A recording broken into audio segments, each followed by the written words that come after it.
धन्यवाद। Knowledge already लिखा हुआ है क्या इसमें? नहीं। 12th केमिस्ट्री का मैं क्वेश्चन पेपर तैयार किया हूँ। कहा जाए तो एक प्रकार का सिंपल क्वेश्चन पेपर होगा, लेकिन वो क्वेश्चन पेपर ब्लूम टेक्सोनॉमी के आधार पर है और उसमें ब्लूम के लेवल को फॉलो किया गया है।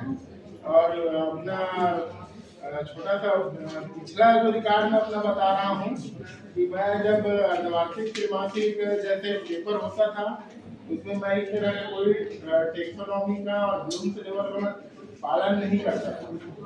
मैं कुछ भी अपने मन से क्वेश्चन दे देता था जो बच्चों को मैं पढ़ाया रहता था। मैं ये नहीं सोचता था कि कौन अंडरस्टैंडिंग वाला होगा, कौन सा रिमेम्बर वाला होगा, कौन सा एनालिसिस वाला होगा, कौन सा एप्लीकेशन वाला होगा, ये मैं ध्यान नहीं देता था। लेकिन जब मैं यहाँ पर ट्रेनिंग किया तो मैं एक बार विशेष जोर दिया कि भाई वाकई में ये काम का चीज है।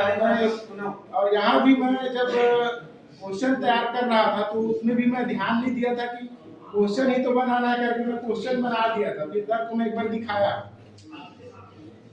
कि तो सर बोले कि इसमें रिमेम्बर वाला कौन सा है, अंडरस्टैंडिंग वाला कौन सा। मैं बोला सर घर से मैं बना के लाता हूँ, बोला। फिर मैं ब्लूम टेक्सोनॉमी का तरीका से अध्ययन किया। उसके बाद मैं घर से टॉपिक बाय टॉपिक कितना नॉलेज से संबंधित प्रश्न आना है, कितना अंडरस्टैंडिंग से संबंधित प्रश्न आना है और कितना एमसीक्यू इसमें शामिल रहेगा, ये सब मैं अच्छे से अध्ययन किया और बना के लाया। फिर मैंने देखा कि नॉलेज में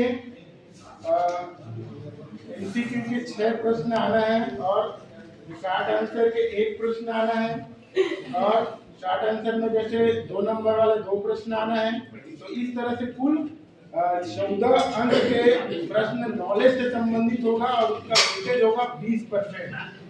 तो मैं इस पर कभी फोकस नहीं किया था, लेकिन इस बार मैं अच्छे से इसको फोकस किया। मैं जब विद्यालय में जाऊंगा तो निश्चित तौर पे इस ब्लूप्रिंट के आधार पर बच्चों को उस विशेष अध्याय से मैं पढ़ाना चाहूंगा जो जिस अध्याय से मैंने क्वेश्चन सेलेक्ट किए हैं, क्योंकि अंक का विभाजन यूनिट वाइज हुआ है, क्लास चैप्टर वाइज हुआ है। तो मैं बताना चाहूंगा कि बिलियन पार्ट से एक एमसीक्यू मैंने चयन किया है जो ब्लूप्रिंट में भी दिया है माध्यमिक शिक्षा मंडल का, और 3 नंबर का एक प्रश्न है और 4 नंबर का एक प्रश्न है जो कि एक विकल्प उसमें रहेगा। मैंने कुछ क्वेश्चन बनाया था, उसको क्वेश्चन मैं बताना चाहूंगा। जैसे अंडरस्टैंडिंग से संबंधित क्वेश्चन है, एल्डिहाइड में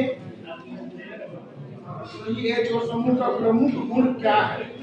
मैं ये अंडरस्टैंडिंग के अंतर्गत मैं एक क्वेश्चन लिया हूँ।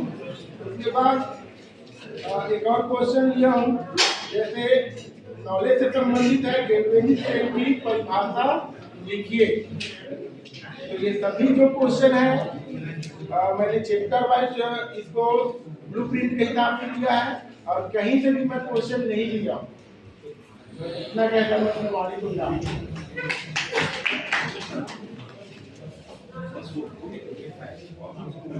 ठीक सर।